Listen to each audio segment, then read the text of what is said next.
What's up? Welcome to this episode of the Vanflip podcast brought to you by Lambgoat. I'm your host, LURK, and today I'm sitting with Josh Elmore, longtime guitarist for Cattle Decapitation. Welcome to the show, Josh. How are you doing? Thanks, sir. I'm doing all right. Where are you located today? You're a little behind. I'm in Berlin. Yeah, I was going to say you're a little ahead of me because you're having a beer and I'm having water. I just got up not that long ago. Exactly. Late night for me. Mom said no beer before noon, but hey, it's 6 o'clock here, so. Yeah. It's always 5 o'clock somewhere, as Jimmy Buffett said at one point. Mm-hmm. What do you reside out there, or do you just stay out there? Yes, I do. Okay. I've lived here since. The place we live now, the apartment opened up in February, but I was kind of like kicking around like right before the end of the year, and then because of this place not being available technically until the very end of January, it was a lot of Airbnb, stringing those together over the course of January. So. But we've been here since, I think January 28th or something like that. So, I'm based here for now. What brought you out to Berlin? Just loved the area? Or you just, Well, I was living in Belgrade, actually, prior to that, for like a year and a half, 2 years, whatever. Girlfriend's from Belgrade. She got, actually, during the pandemic, kind of trapped at home. She's from there. She was living in Berlin. But she went back, for a few weeks, and then the world shuts down and they close the borders. So, of course, her visa expired when she was trapped there. Or not trapped, but back in Belgrade. So she tried, contact the German authorities and be like, listen, my visa is expiring. How do I renew this remotely? And they're like, get an immigration lawyer. Sorry, we can't do anything for you. Very, very German. So it's like, you can't get on a Zoom, we can't do this remotely. No, you have to do it in person. So she was kind of trapped there for a while, but, things opened up eventually, and she got accepted to a post-grad screenwriting program here that started last September. So, she came back and was living with the roommate that she had prior to the pandemic. And because Berlin is how it is right now with housing shortage, I think we started maybe in August trying to find a place, casually, and then we got serious about it. But February. Oh wow! That's how long it took, to get a place. And then her screenwriting course ends in the first day of our U.S. tour, so May 11th. So I get 3 months out of whatever. So, but for her, it's it makes sense to stay here for that line of work. It's just, I like Belgrade a lot, and she's from there, so she has that sort of feeling towards it, but for that industry, it's just much healthier here too. Interesting. Were you originally from San Diego, where the band's from, or? No, I'm from Central Illinois originally. I grew up. It's 2.5 hours south of Chicago. Chicago's here. Indianapolis is here. St. Louis is here. There's a college Champaign-Urbana, a college town. U of I's there. I'm 35 minutes away from there. So, middle of the cornfield, pretty much. And then I lived in Chicago for many years. I went to college there, and then was in bands there. And then Cattle not that Cattle was calling or anything like that, but all the bands I was in at the time in my mid-20s back then broke up at the same time or stopped playing or whatever. So I knew a couple of the guys that were in the Locust and Cattle, Gabe Serbian and David Astor. I knew them, so they got wind of that. They're like, oh, you should move out to San Diego and we'll start some rad band together. And at that time, nothing was holding me back. I didn't have, anything that I had to stay in the Midwest for. So I moved out there, and we did never start the rad band, side project or whatever. But Cattle had a need for, at that time, a second guitar player. So I joined as a second guitar player. But then Gabe Serbian sort of bowed out because the Locust was just getting so busy at that point. And this is 2001, right. So they just got super busy. And so he kind of sort of passed his duties on to me. So I was second guitar player for 2 weeks and maybe 1 or 2 practices, and then became the only guitar player for 15, 16 years after that. Yeah. So you just got some help on that, not that recently. Yeah. In 2016, originally just for live only, for a couple of years, 2.5 years, Belsario joined, and then we brought him on full time spring, summer 2018. So he was around for, of course, the writing of Death Atlas and the writing of the current record, Terrasite. And how does that? Does that help you guys out? Because you guys have done the brutal tech thing for so long. I mean, you yourself weren't necessarily an original member. In my mind and in eyes, though, Josh, you are an original member because you're on 99.9% of the albums and stuff. So the 8 of the 10 albums, and if you're going by actual duration of music, considering the first 2 together, maybe 32 minutes. Were you on? Remind me if I'm not thinking of this right. Are you on any of the EPs too before the full length? No, there was. Trying to think if I did any one-offs. I think the only EPs or 7 inches I was on was the one that we did in 2005, which was the K9S split. Anything like the Spanish language 7-inch was not on that. And then I think they did a Carcass tribute. They did Burn to a Crisp. That wasn't on that.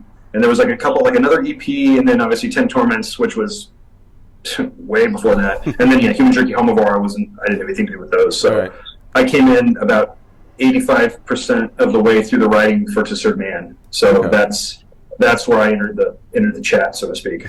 Yeah. How do you guys maintain, like, one of the writers wanted to know, like, how you guys maintain, your creativity throughout the time that you've kind of been a band for almost 30 years. Like, where do you find the creativity over the course of the time, and then how do you stay, like, motivated and influenced to create, the art?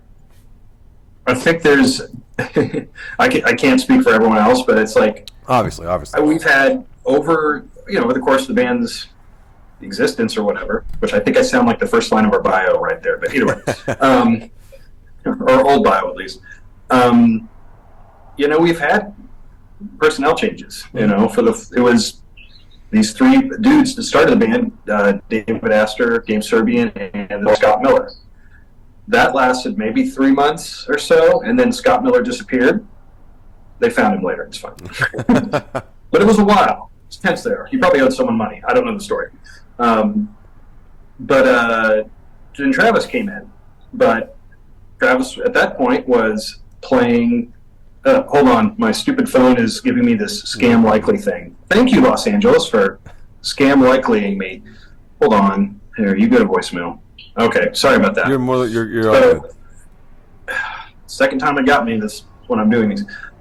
So Travis came in, and he was originally playing guitar and singing, and David Astor was playing bass and singing, and Gabe was playing drums. Well, they sort of reconfigured that, and then, of course, Gabe playing guitar, David Astor playing drums, Travis singing. So it was a 3-piece. That lasted, those first 2 records. The original first 3 put out that 10 Torments of the Damned 7-inch, and then Human Jerky Homivore with Travis, Gabe, and Dave, and like various comp tracks and whatever.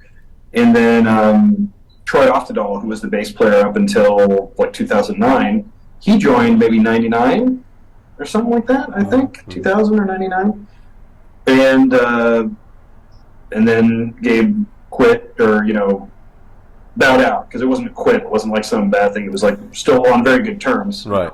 Moved on. But he left in 2001. I joined, and it was myself, Travis, Dave Astor, and Troy for To Serve Man.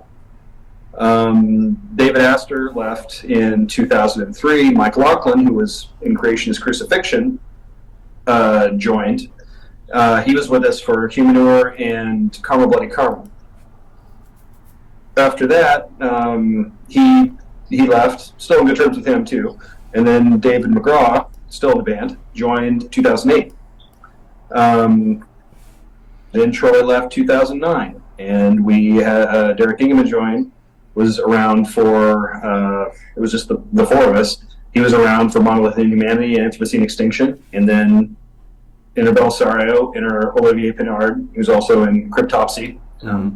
So that's our, I don't want to put it as current lineup, because that always seems like so like cynical, like, well, that's the current lineup, give it a month, or something like that. That's, I obviously do not mean that in any way. I want, please guys, we got a good thing going here. Yeah. So it's been, there's those lineup changes with each member kind of bringing their own thing, and then probably if that member leaves or is asked to leave or whatever the situation is, we kind of, I don't say react to that, but we each kind of bring, like in the wake of that, sort of there's this void of like, I don't say void of creativity, but sort of void that needs to be filled, whether that's a new person or a current, like a longtime member takes on a different role in that. But I mean, I think those changes, in addition to all of us being very strongly opinionated on what's the best route for a certain song, and us being extremely stubborn and pig-headed and digging in our heels and not backing down, which creates rather large amounts of friction potentially when we're trying to write. Right. I think that's just like, and none of us are just so, like I said, just not getting over our stubbornness, just digging in. So with each record, there's this push to kind of like elevate either yourself. I mean, obviously for the band is the betterment of the band as a whole and the writing, but just like, it's almost just like, right here, I'm doing this cool thing that I want to contribute. So everyone's just kind of like tussling to put these things in. And that's one of the things that pushes us forward, and how, especially in the past 10 years, there's maybe even to, Harvest for era or whatever, these new little elements coming in, so it's like a sometimes healthy, sometimes unhealthy kind of competition kind of thing that really, I think, pushes us. I mean, we have this, it's a singular goal we have. We're all on the same page, but it's very differing opinions of how to get there, So that, like any, what I would like to think good types of bands, if you don't have that creative tension, if you don't want to strangle each other half the time, then your band's probably not going to be that good. Yeah. Was it like that for? I mean, you have a new album, Terrorcide, coming out in a couple weeks. When this airs, it probably had been out 2-3 weeks. So just give you a heads up. Yeah. But did you guys have any of those kind of rough moments in the writing and recording of Terrorcide? Oh, every record. It's not like there's like, we're not throwing like lamps at each other or anything like that. But it's especially like when we're writing, there's times when you have to like, everyone just kind of go into the other room and just sit there and stare at the wall for a while. Or, smokers, take a break, do your thing or whatever. Smoke them if you got them and all that crap. Or I'll just, lay face down on a couch or whatever. Something. Just stab myself. Do I feel anything? Yeah.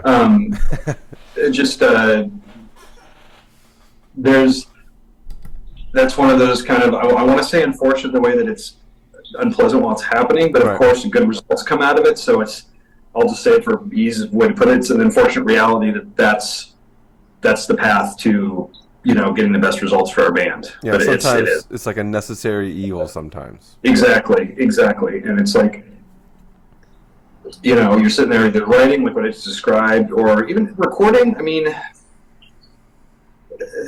I think we've been fortunate the past, he would probably have a different opinion on this, but we've been, especially for Anthropocene extinction, but the path, like in recording, like Dave Otero's been there the past, since Monolithic Humanity, and that has dramatically like streamlined how we do things.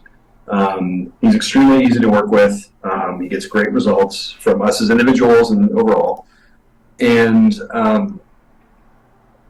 it just, he's very good at kind of keeping things at bay.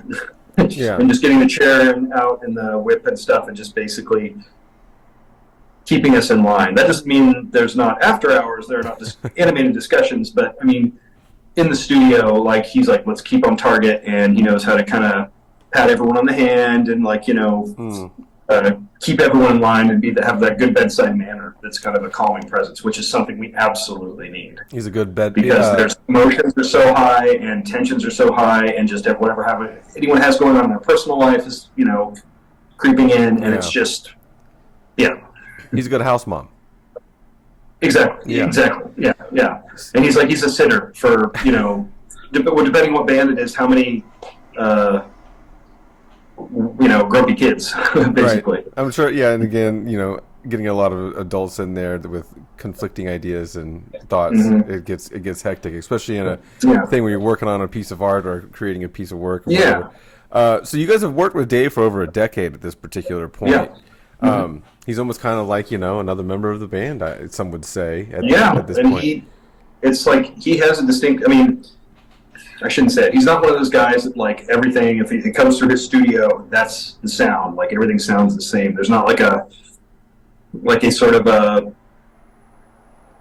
the Otero Sheen where it all sounds the same. I mean, he's had bands in there that are like, we're not going to record to a click. We're going to do minimal amount of takes. This is going to be organic. We just want it to sound really good. He's like, okay. And then there's other bands that are like, we're going to dissect every note. We are going to shave everything. We're going to make this sound so robotic, it's almost painful. He's like, okay, I'm your guy then.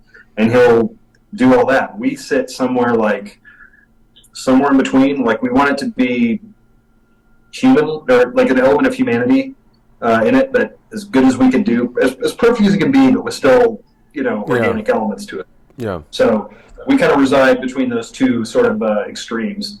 But he gets out of bands, the best he can, and just does it in a way that's not, you don't hate the guy at the end of the session. Yeah, that's always good. But still gets those performances out of you. I mean, there's guys that like their technique in getting those performances to make you angry at them. So you're like, okay, then I'll throw you.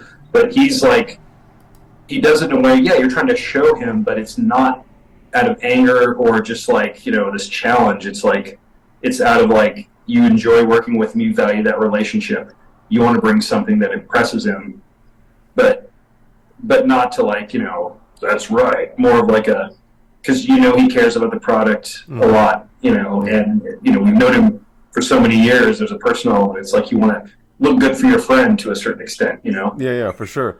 Does he play any role in like, because he's been with you guys for so long and he's been through like different albums, obviously, and what is this, like his fourth album with you guys, or fourth? Yeah, this is Terrorcyte's our fourth with him. Yeah.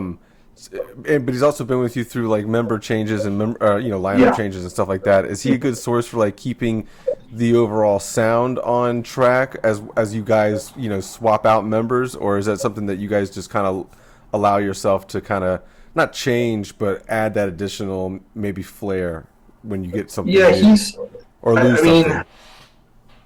I will say, like, if there's for me, like I've tried to, at least on what I'm doing, introduce new elements to the band, guitar texture-wise and everything. And it is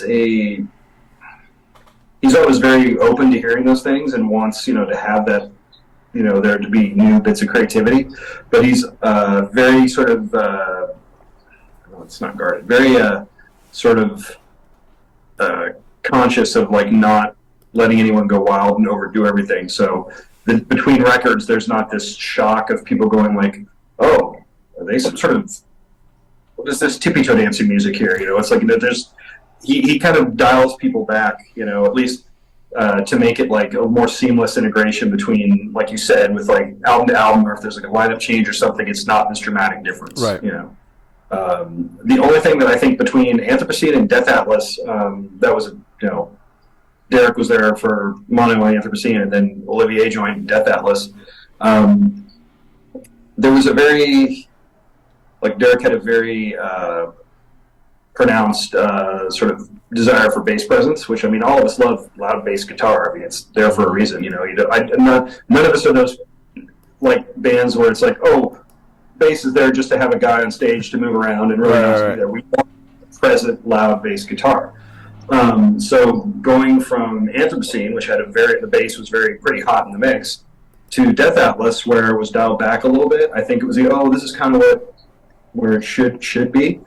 This is a great sounding record, but I think with Ollie coming in, we're like, he's such a phenomenal bass player. His tone's great, his playing is great. We're like, oh, I kind of boost a little bit. So with Terrorcyte, things are evened out a little more, and he's a lot more present, in my opinion, both mix-wise and, him walking around and having, like, little more tasty bits thrown in there. Yeah. So it's, to me, like, thus far, Terrorcyte's probably our best sounding record, I think. And it by having, like, the bass, like, elevated a little bit, his tone refined, or whatever he's done for this record, it really, serves to make the guitar sound that much better too. Yeah. It's a little more, when I say warm, I don't necessarily mean analog warmth, but like a warmer, woodier, like richer sounding record, I think. Yeah. Do you, as a guitar person, as a guitar guy, because you play guitar, is that something that you wish this style of music had more of, more representation from all the instruments included in the band, or because a lot of like the earlier stuff was very thin sounding, not a lot of bass or low end in general in this style of music. So is that something that like over time you've kind of grew to love, or is that something you've always wanted too? I've always kind of liked a lot of, because when people say low end, I think what they mean is like, or what they're used to, because everyone, at least in heavy music, generally down tunes, from standard by middling amounts to a lot. Yeah.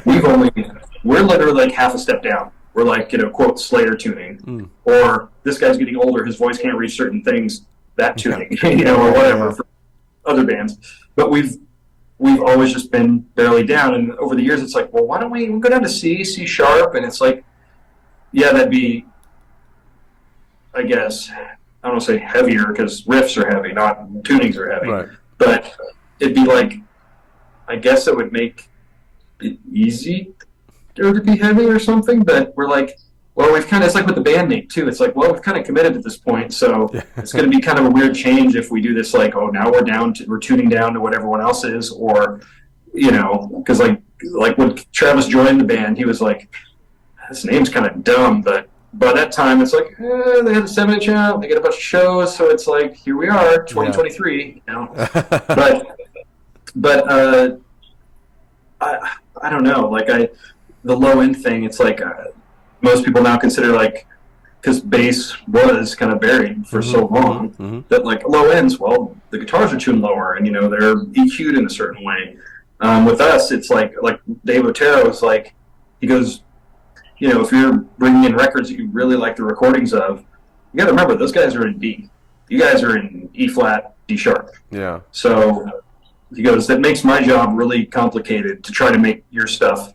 You have the riffs, but he's like, if you want that sort of sound, you are what you are, unless you just decide to tune down. So I still think, like, because of actually Ollie plays like a 5-string bass, so he can go. He can have that big foundation below us, so it sounds like way lower tuned than it actually is. So I don't know. I think I'm kind of glad, not that it's just done for like novelty's sake or whatever, because I'm just glad we are where we're at, because I think you lose. There's a uniform. I think at a certain point when you tune down like far enough, like you're hearing the range, you're not hearing the tone of the instrument as much. Yeah. So it's like, where we're at right now, you still have enough tension to have that kind of grit to it, and it still sounds like a guitar. Yeah. Not a bass with lighter strings. Yeah, no, it's just interesting you brought that up, just because, again, like, it's to each his own when it comes to, unfortunately, that particular instrument in a lot of, genres of metal. So for you to, single it out was interesting, because, again, a lot of people could take it or leave it, and some people don't even want the bass to stand out as much, playing wise. They want it just to follow kind of like the drum pattern or basic guitar pattern. The guitar or whatever. Well, to me, it's like, especially like Ollie will do these little movements underneath the guitar is doing, and it's like, it's one of those things that, like, if you weren't picking it out as bass, you may not hear it, but then if it was gone, it wasn't there, and you heard the song and went with it and then took it away, you'd be like, wait, what happened? It just feel different, Yeah. So it's definitely like he does a lot of these really kind of like shifts notes underneath what the guitar's doing that adds weight to certain parts or adds some interest or whatever. So it's not just a heavy thing with, like, say, his 5-string. It's sort of, he has a very good intuition on where to kind of like walk around a bit, or to kind of just shift parts to almost shift, or to kind of like alter the mood a little bit, or to add this sort of crescendo of energy, Yeah. While we're still on talking about Terracite, the new album already dropped, but dropping on May 12th. It's out now. May 12th, yeah. Out now via the podcast time that the listeners listening to this. Yeah, I don't know either. But so bringing it back around to that, you guys used Wes for artwork yet again, and it seemed like when you guys dropped the artwork, it created quite a stir throughout the metal community. Was that something that you? I mean, obviously you're not. You probably set out for that, obviously, but it's it's hard to it's hit or miss sometimes when it comes to like your what you plan and what actually happens out in reality. But what was the thought process and the idea of coming up with the album cover? Because obviously it does run with the band's themes, that it's you have longtime themes of like being pro environment, pro animal rights, stuff like that. So yeah, like how did it all come about, and where did the idea come up from that for like the big giant alien coming out of the earth thing? Yeah, the cockroach human thing. That was like, all those ideas are like for any of the covers we've had post Homivore, like from Serve Man to present, that Wes has been with us, is Travis and Wes kind of like Travis saying, here's the concept of the record, okay, and then here's what the title's going to be, probably. Okay, talk to Wes. They kind of ping-pong back and forth concepts and ideas, and the result is usually, regardless of if we see little, like the other members, we see little snippets of like, oh, here's this sort of rough draft, or here's a sketch, and you're kind of like, you sort of like fill in the blanks of what it's going to be, and then you see this final version, and you're like, I don't think I've ever seen it and been like, oh, that's what I was expecting. Yeah, it's completely different, which is the mark of a good artist to me, But with Parasite, it, all of our, especially Death Atlas, it was a very final statement. Here's this charred Earth, this Atlas sort of skeleton, like Grim Reaper kind of thing. And then Travis was like, well, we need to kind of turn a corner here with concepts, because this is like a final thing. Where are you going to go from here? We're not doing some sort of space, multi-dimensional, sci-fi death metal kind of stuff. So it's like, okay, well, I got to really kind of do some figuring here.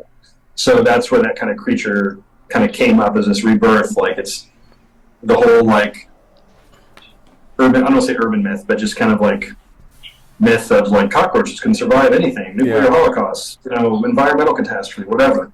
So that, it's this kind of melding in this cocooned item of like humanity and this cockroach, which there's all sorts of metaphor buried in there if you want to look at it that way, or fluff it up. You could just like get as kind of intellectualize certain elements more than it was intended to. Yeah. But so yeah, you have this creature, this thing that's has the sort of voraciousness and hardiness of a cockroach, where little, if anything, can kill it. It just keeps coming back, or just never is extinguished.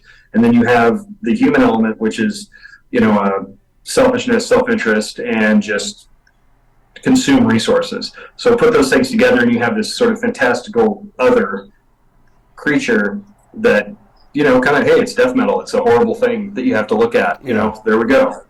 So I think two things about the character, the Terracite, I guess you could say, on the cover. One, the color palette is a bit of a departure for us. That's why I was going to bring that up. Yeah, spring record. There's pastels, or whatever. So it's not, instead of gray, black, red, metal colors, for lack of a better way to put it. You have, there's the earth, so that's kind of an earth tone, whatever. You have blades of grass, so there's a good grass green, but then you have pink, very prominent. Yeah, pink lavender, and purple. Yeah. Yeah, and purple, lavender. And then like sunlight, kind of a yellowish, and then white, just from the rising rays of the sun. So that's okay. Well, here's your color palette. That's not super metal, I guess. And then, as everyone is very well aware, except for us initially, literally it was people, meme guys were like, and then it was like the Bug's Life. Bug's Life, yeah. Which. Yeah, so, I mean, that was just like, as soon as it came out, here's your post or whomever, and then the walls of this, like, memes. And initially, if someone was to do that, I'd be like, oh, okay. I mean, we're old, I guess. I wasn't watching that movie when it came out. It's like, whatever. There's no way whatever, that's a reference point for the album cover anyway. You know what I mean? Exactly. Like, I was 20, I wasn't watching, animated things at that point in my life or whatever, but whatever. So, yeah, then we kind of were like, oh, well, if we'd have seen it a few times, we'd be like, okay, I got it, you got us. But it was like with anything, like if people are ragging on, regardless if it's us or any other band, it's like people just kind of like keep posting the same things and expect to be rewarded for being clever. It's like, well, someone else did that 2 weeks ago. You know, it's not initially, yes, oh shit, you got us or whatever, but it's not even funny anymore by that point and stuff. So we also just kind of like, you know, embraced it a bit, you know. Yeah, as you should. So what can you do at that point? You know, if you like really dig in and are just kind of like a jerk about it, then it just was like they're getting to you, obviously. So you lose. And I mean, honestly, I think it helped just get. I mean, I remember when we posted about it. That was one of the things. Like you brought up the color palette, and we'll get into that in a second. But yeah, that was one of the things. Like, you know, the Bugs Life thing did catch on, and I just kept seeing it all throughout the internet on Twitter, Instagram, and Facebook, and stuff like that. And I think it really helped. You know, as annoying as it may be to a band, or maybe to you guys, if not, I mean, you might have laughed about it the entire time. But you know, I definitely think it helped get the word out, and obviously, you know, I think with the color palette, bringing it back to that, I think it might open up, you know, some people to some different thoughts on what they should front their albums with, you know, because it definitely stood out. And that was one of the things that I noticed right away, let alone from the giant, you know, cockroach humanoid creature coming out of there. Yes. The one thing that really stood out to me the most was the pink to purple gradient, or not gradient, but the fade in the background. Yeah, that really, and again, the sparks of green, I mean, through, there's a truck going by that's shaking everything. But as an artist, or not as an artist, but through an artistic lens, it's very palatable, and I think it's welcoming, even if it does have one of those giant, you know, Bugs Life Men in Black characters sitting in the cover of it. So I think it draws people in. Oh yeah, and if you look at like the detail on the face of that thing, it's just the stuff that Wes was able to like put into that like expression is just crazy. Like, it's just horrible. You know, he made a I know it was like resin or whatever. He made a model, like here's a little pedestal and here's a stand and this model of a face that he sculpted, and then he had other like, you know, paint and, you know, digital mashup kind of media stuff.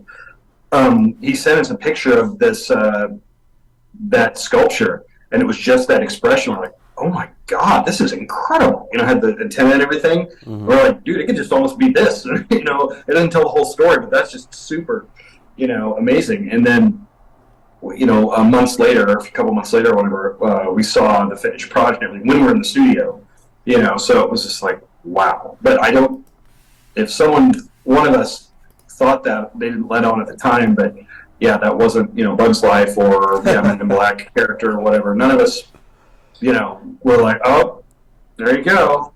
They're doing much to our chagrin.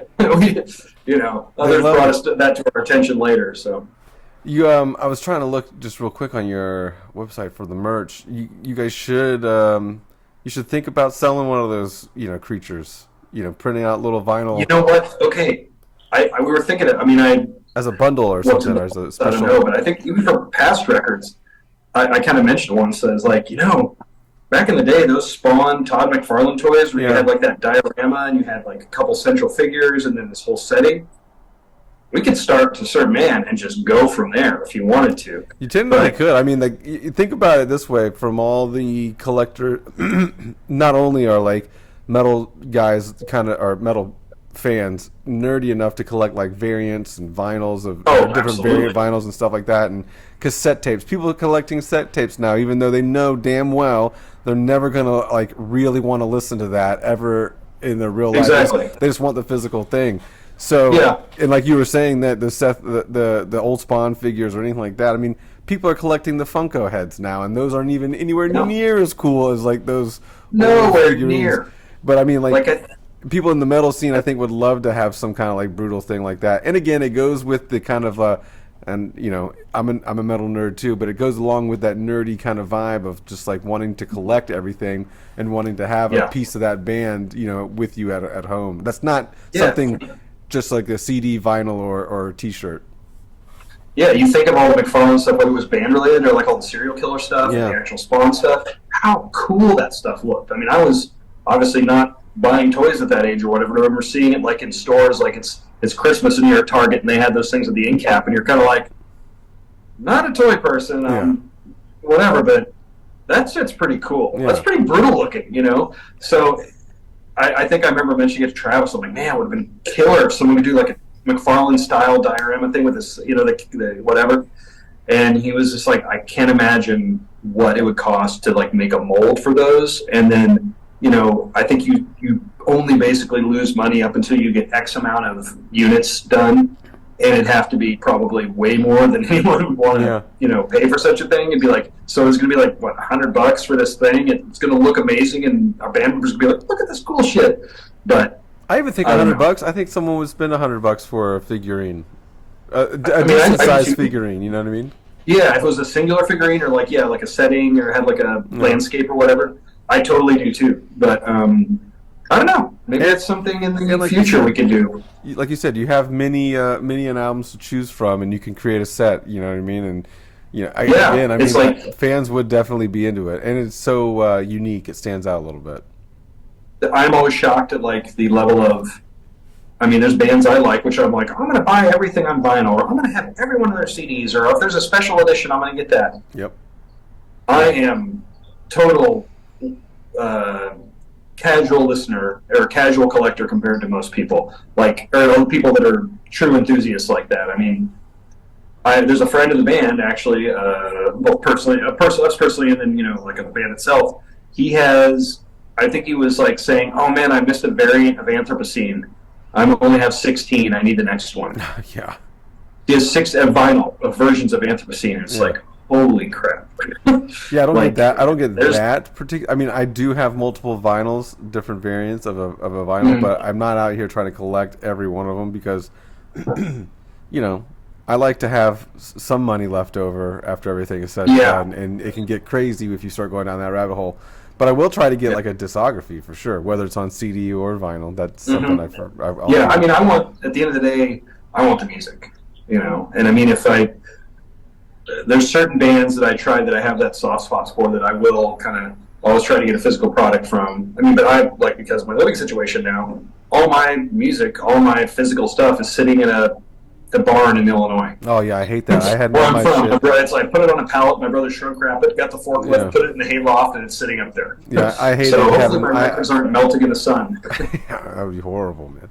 I had all my stuff in storage for a little over a year, and even though I don't have like my record player, CD player, speakers, or anything like that hooked up, I did have to bring all that stuff to my house just because I was like, I can't in good conscience leave that out, leave it there and just kind of hope it, you know what I mean? Because I know, like for you, probably like you said, like you're probably worried about this, that, or the other happening to it, and I can understand. Yeah, it's sitting in the barn, and then in San Diego still I have like a bunch of variants, like Death Atlas variants. Travis tries to give us like, oh, here's this, here's this variant, here's that, and so he'll get this pack of all the stuff, a little bit of merch, whatever we want, and I mean, I was like, oh crap, I'm moving. It's like, what do I do with all this stuff? So there's a storage space in San Diego where a bunch of my stuff is still. Yeah. So I literally have stuff in Allerton, Illinois, in San Diego, in Belgrade that we weren't able to move here, in Berlin here, and then probably a couple tiny little things at my folks' house in Wisconsin. So, yeah, I got shit everywhere. Yeah, you've been all over the place, man.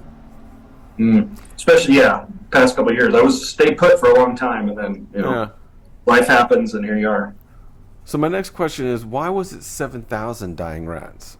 Why not 6,000? Yeah, why haven't that number yet arrived at? Yeah. I don't know. I joined that band, I want to say 97 or so. The band was originally based out in Detroit. And I think 3 of the guys moved to Chicago, not like 96, 95. And I think they had an opening, like a bass player and a drummer. And a couple of the guys, the members were still in Detroit.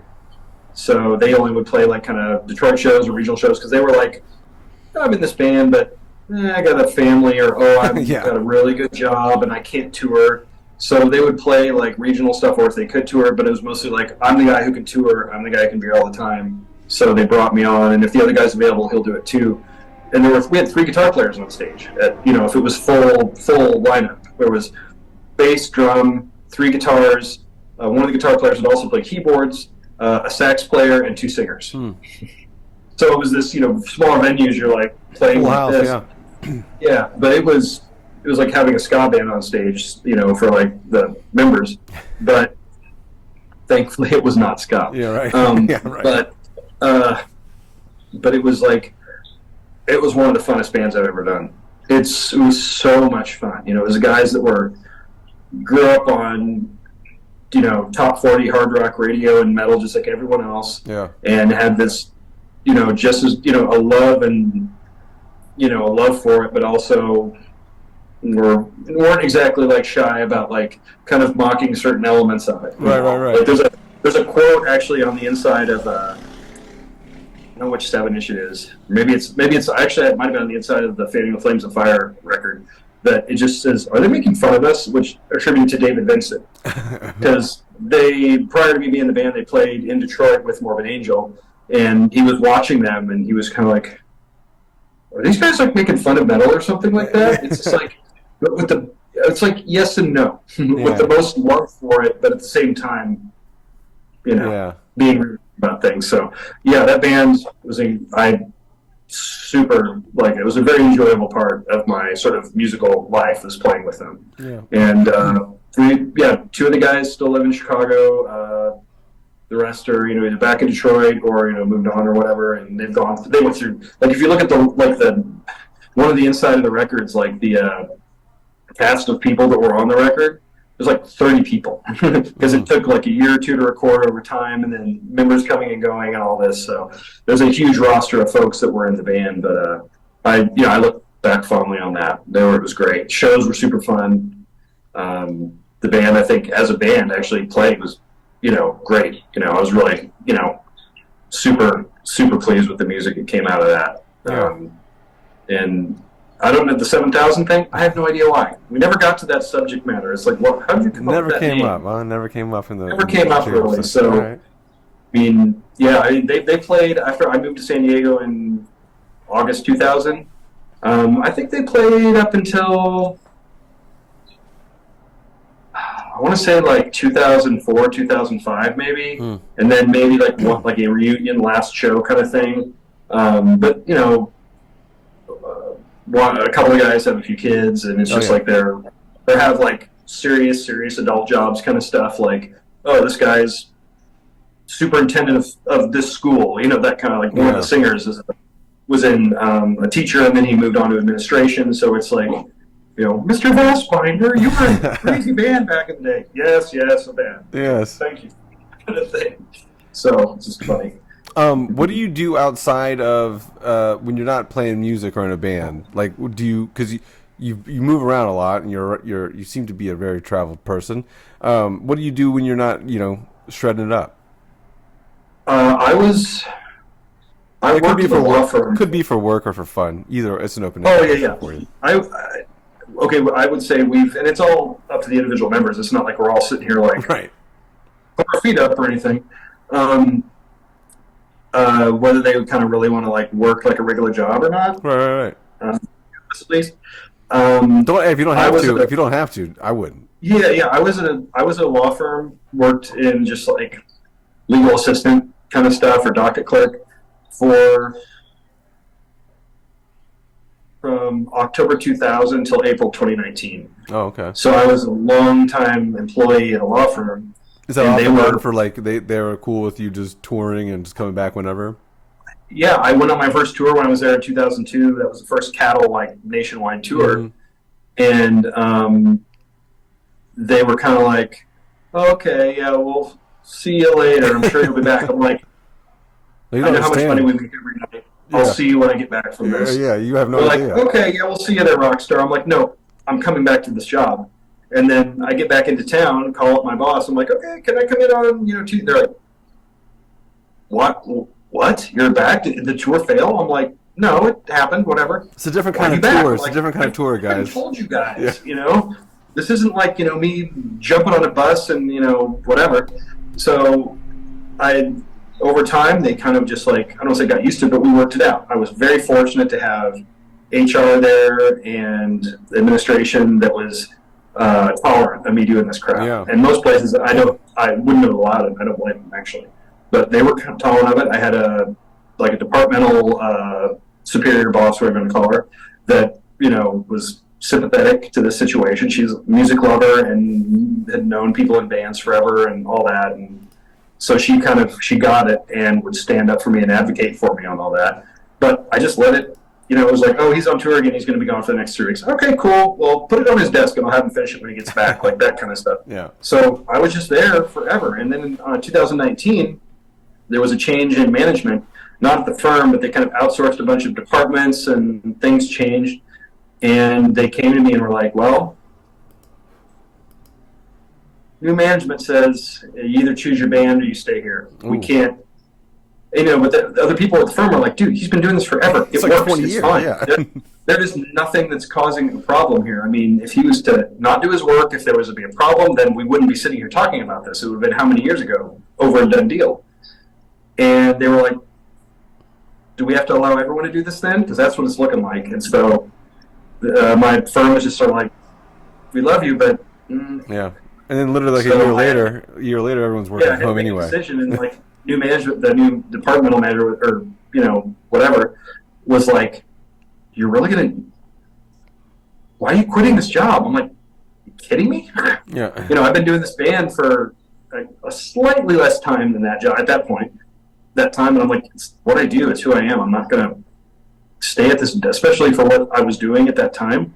No, come on now. Yeah. So I left there in April 2019, and then I was fortunate enough. I have a friend who has a small boutique amplifier pedal company. Cool. San Deigo. So I'd always kind of toyed with I was like, hey man, if you ever have any sort of shop crap I can do for someone who's not versed in building pedals or amps and stuff, just let me know and I can do it. Well, it's a small builder, so he can pretty much do everything himself, or have a woodworker or someone that's a immediate person that's there all the time. Well, he kind of got to the point where a couple of employees had left. He's like, well, you want to make pedals and stuff like that, or maybe a couple of amps here and there? I'm like, okay. So I mostly just make pedals. I made an amp, a couple for myself, but pedals for him. So I just was like soldering iron for, I don't know, a year and a half or whatever that was. That's cool. And then pandemic happens.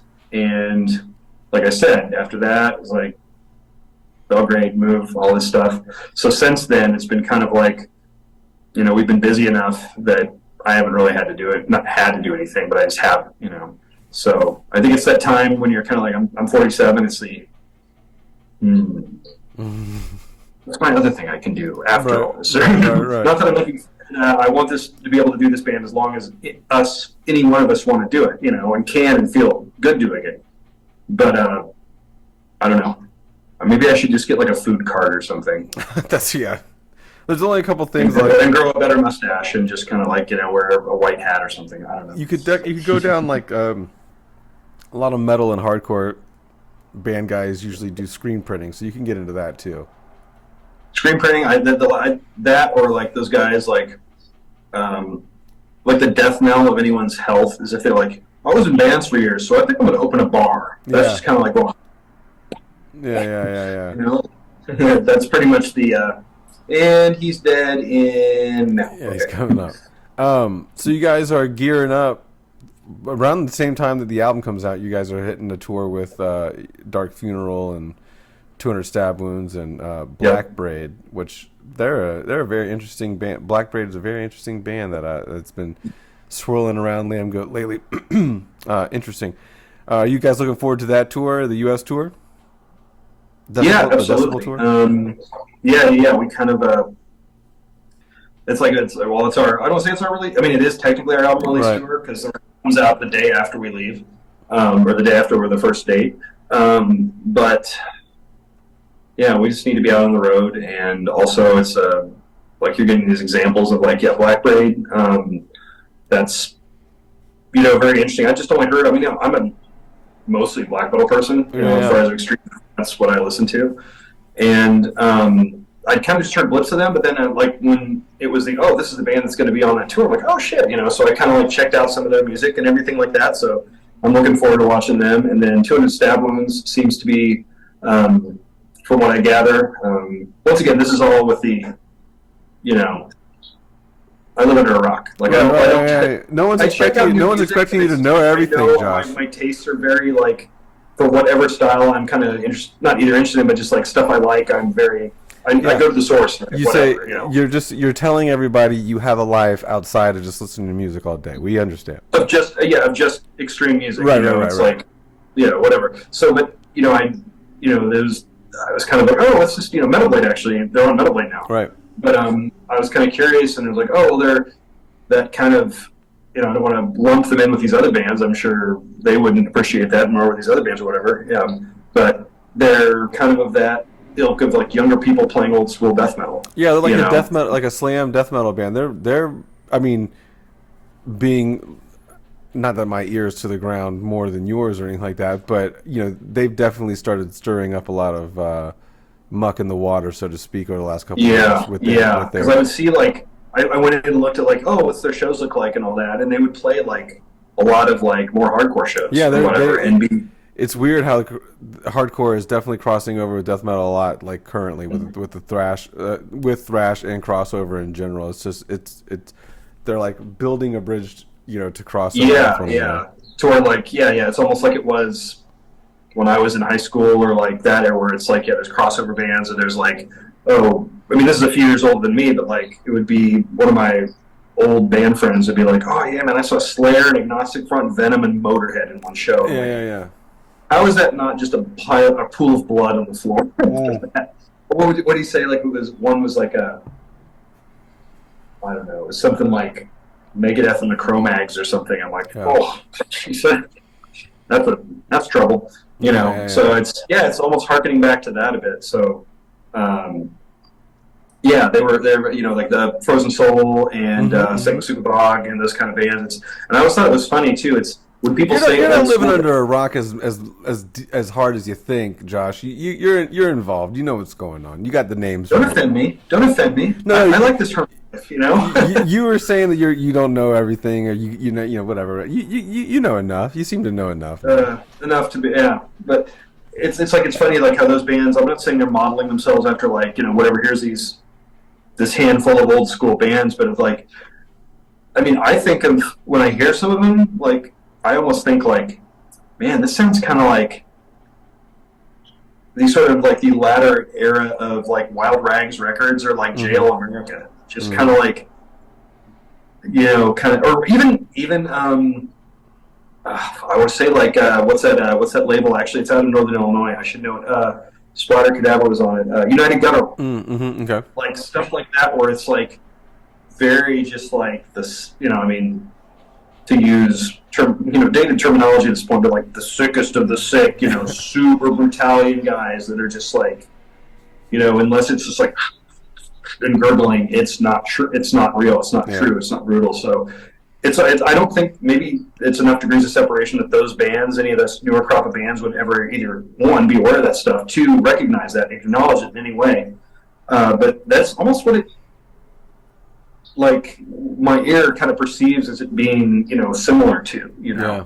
So, I don't know. But it's experiencing quite the popularity right now. Oh, yeah. So I think heavy music in general is, again, with the cross melding of a lot of things, because it's different than it 20 years ago. It didn't feel like a lot of. There was crossover, but it wasn't as like prevalent. And it seems like a lot of different genres and their fan bases are a lot more open and accepting of like other genres and fan bases, and they're just crossing over a lot more. And it's making the world a little more fun, I think, and it's getting, it's like those bands like 200 Stab Rooms and Sangi and all those other bands that are coming up. That it's just making heavy music great again, I guess, if you want to use like a shitty slang slogan for it. But it's really doing positive work. Yeah, it's like it's going to bring out, whereas ours like Cattle or Dark Funeral may bring out one or two different crowds. Right. 200 Stab Rooms is going to bring up a lot of younger people. Oh, for sure. Who may not necessarily care, or not care, but just like not be as exposed to us. They may not even know what the lineage is of where that sound came from or what influences 200 Stab. But that's what this kids are going to do what we did back in the day with liner notes and T-shirts and promo photos, but they're just going to do it in a different. Exactly. They're going to do it in a different way, maybe, and maybe it's coming to shows where Dark Funeral and Cattle are the top bill, but they're here to see an opening band. I don't know. Yeah. I mean, they might not know. Like you and I, maybe they're like reading like liner notes and going like, oh, so, who is this band? The automatic cat seater is filling up right now. So sorry, and they will come running here in a second, but. I can't hear it, but I know it's probably annoying to you. It's these kids may not know that, like we did, where it's like, Johannes Vodka Swiller was the bus driver on the European tour for Creator in 1986 or whatever, something like that. Like I remember reading liner notes and like actually remember, like how valuable is that information? Zero. Negative value. Yeah, zero. But, useful stuff I don't keep, but I keep that for some reason. Yeah, that's what we all do. You're like, who was the fill-in guitar player for Blood Feast? Oh, that was so-and-so. Yeah. Why do I remember that? Yeah. It's like at that time in my life where this was this big sponge and loving that culture and just absorbing all of it. And now I'm like, how much algebra do I remember? Zero. Yeah, none. I don't never. I never use that at any point in my life ever, or geometry for the most part. I don't really do a lot of woodworking or building myself, so it doesn't pertain to me. But I think the kids these days, they don't necessarily. They won't. They might not view the liner notes and do all this, that, or the other, but they do have their own ways. There's a lot more content that's available to those individuals. Yes. Like podcasts and, a lot more things that are accessible by the internet in general. So they don't necessarily need to look at the liner notes, but I feel because we were listening to the music while also ingesting those liner notes, it became more of a process because you were really focused on what was going on and not necessarily distracted with what everything is going on in the world today. Like you have everything going on now, and it's harder for you to sit and watch a podcast in length rather than, maybe just put some headphones on and thumb through a CD booklet or whatever. And it's like the whole experience. But they've got their own thing going on, and I think it would be interesting to see what happens, Yeah, it's got to be difficult with just constant information of varying degrees of value thrown at you all the time. It's like you're getting blasted in the face with a fire hose. It's just like information or it's entertainment or practical stuff or news or whatever. Like it's like I have a really low threshold of like being, okay, I'm done with this, or increasingly lower threshold of that. So it's like, I don't know. I'm just, stuck in my old, wheeled house, like basement sounding toilet black metal ways, And you've evolved enough to want to hear bass and want to have a more fuller lower end, so you've come somewhere out of the muck. You're evolving the records I'm on, I want to sound incredible. Right. What I listen to, like for enjoyment and recreation, is more kind of just like, oh, this doesn't sound terrible enough. Yeah. Yeah, it's like black metal and that stuff. Yeah. If I'm in here cooking and like I have it playing on the JBL speaker, my gal will come in and be like, and this is coming from her who's like a black metal fan too, so it's not like she's unused to that or not used to that music. She'll be like, it sounds like dimes in a dryer, or it sounds like with someone screeching over it. I'm like, yes. Yes. Leave me be to my devices now. Yeah. Josh, it was great talking to you, man. I thought I'd be getting you out of here a little earlier than I'd hoped, but we just kept going, so here we are. But all good. I appreciate your time. Congratulations and good luck on the tour. Congratulations on Terrasite coming out and a long career in the some weird subgenre of heavy music. Congrats on that, and hopefully we'll see you guys maybe in Atlanta or Tampa. We are based in Jacksonville or in Florida, so. We may be able to swing out there in a month or so to see you guys live. So, great having you on. Thanks again, and enjoy the rest of your day. Yeah, thank you. I appreciate the conversation. Thank you, sir. Peace, bro.